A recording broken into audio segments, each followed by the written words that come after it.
பகுஜன் சமாஜ் மாநில தலைவர் ஆம்ஸ்ட்ராங் படுகொலை சம்பவத்தில் ஆட்டோ ஓட்டுநர் ஸ்கெட்ச் போட்டு கொடுத்ததாக விசாரணையில் தெரிய வந்திருக்கிறது.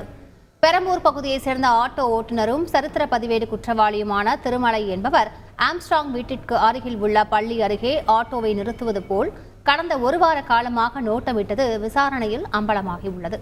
ஆம்ஸ்ட்ராங் அடிக்கடி தான் கட்டி வந்த வீட்டின் அருகே வருவதையும் குறைந்த அளவிலான நண்பர்களோடு வருவதையும் நோட்டமிட்டு ஆட்காடு சுரேஷின் தம்பி புன்னை பாலாவுக்கு திருமலை தகவல் கொடுத்திருக்கிறார். அதன் பெயரில் உணவு டெலிவரி செய்வது போல நடித்து முதல் வெட்டாக ஆட்காடு சுரேஷின் மைத்துனர் அருள் வெட்டியதாக தகவல் வெளியாகியுள்ளது.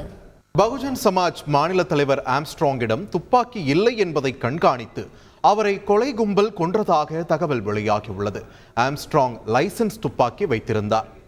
நாடாளுமன்ற தேர்தலையொட்டி நடத்தை விதிகளின்படி துப்பாக்கியை காவல்துறையிடம் ஆம்ஸ்ட்ராங் ஒப்படைத்திருந்ததாகவும் தேர்தல் முடிந்து துப்பாக்கி மீண்டும் ஒப்படைக்கப்படவில்லை என்றும் கூறப்படுகிறது. இந்நிலையில் நேற்று இரவு வீட்டு வாசலில் துப்பாக்கி இல்லாமல் நின்று பேசிக் கொண்டிருந்த ஆம்ஸ்ட்ராங்கை கொலை கும்பல் படுகொலை செய்துள்ளது. பகுஜன் சமாஜ் மாநில தலைவர் ஆம்ஸ்ட்ராங்கை தனது அண்ணன் ஆட்காடு சுரேஷின் பிறந்த நாளிலேயே கொலை செய்ததாக இந்த வழக்கில் கைதான அவரது தம்பி புன்னை பாலா பரபரப்பு வாக்குமூலம் அளித்துள்ளதாக தகவல் வெளியாகியுள்ளது. சென்னை புளியந்தோப்பை சேர்ந்த கூலிப்படை கும்பல் தலைவன் ஆட்காடு சுரேஷ் கடந்த ஆண்டு ஆகஸ்ட் 18ஆம் தேதி ஒரு கும்பலால் வெட்டி கொல்லப்பட்டார். அவருடன் இருந்த ரவுடி மாது என்கிற மாதவன் காயங்களுடன் உயிர் தப்பினார். இந்த கும்பலுக்கு ஆம்ஸ்ட்ராங் தான் பல உதவிகளை செய்ததாக சுரேஷ் ஆதரவாளர்கள் கருதினர். மேலும் ரவுடி மாது என்கிற மாதவன் கடந்த ஜனவரியில் கொல்லப்பட்ட நிலையில் இதிலும் ஆம்ஸ்ட்ராங் பின்னணியில் இருந்ததாக கருதியிருக்கின்றனர். இந்நிலையில் ஆம்ஸ்ட்ராங் படுகொலையில் கைதான சுரேஷின் தம்பி புன்னை பாலா போலீசிடம் பரபரப்பு வாக்குமூலம் அளித்திருக்கிறார். சுரேஷின் பிறந்த நாள் அல்லது நினைவு நாளுக்குள் ஆம்ஸ்ட்ராங்கை கொல்ல திட்டமிட்ட நிலையில் நேற்று சுரேஷின் பிறந்த நாளிலேயே நல்லபடியாக முடிந்ததாக போலீசாரிடம் தெரிவித்ததாக தகவல் வெளியாகியுள்ளது. தனது ஆதரவாளர்களோடு சேர்ந்து கொன்றதாகவும் புன்னை பாலா கூறியதாக தெரிகின்றது.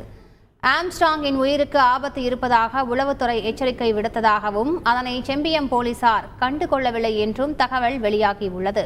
கும்பல் குறித்து காவல்துறை உயர் அதிகாரிகள் விசாரணை நடத்தி வருகின்றனர்.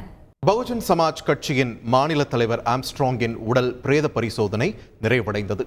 பகுஜன் சமாஜ் கட்சியின் மாநில தலைவர் ஆம்ஸ்ட்ராங் வெட்டி கொல்லப்பட்ட நிலையில் அவரது உடல் பிரேத பரிசோதனைக்காக சென்னை ராஜீவ்காந்தி அரசு மருத்துவமனையில் வைக்கப்பட்டது. விசாரணை அதிகாரி செம்பியம் காவல் ஆய்வாளர் சிரஞ்சீவி அளித்த ஆவணங்களின் அடிப்படையில் மருத்துவர் துவாரகேஷ் தலைமையில் பிரேத பரிசோதனை நடைபெற்றது.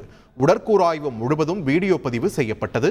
இந்நிலையில் பிரேத பரிசோதனை நிறைவடைந்ததாக ராஜீவ்காந்தி அரசு பொது மருத்துவமனை முதல்வர் தேரணி ராஜன் தெரிவித்தார். இதனிடையே மருத்துவமனை வளாகம் முன்பு ஆம்ஸ்ட்ராங் ஆதரவாளர்கள் திரண்டதால் அங்கு முன்னெச்சரிக்கையாக போலீசார் குவிக்கப்பட்டனர்.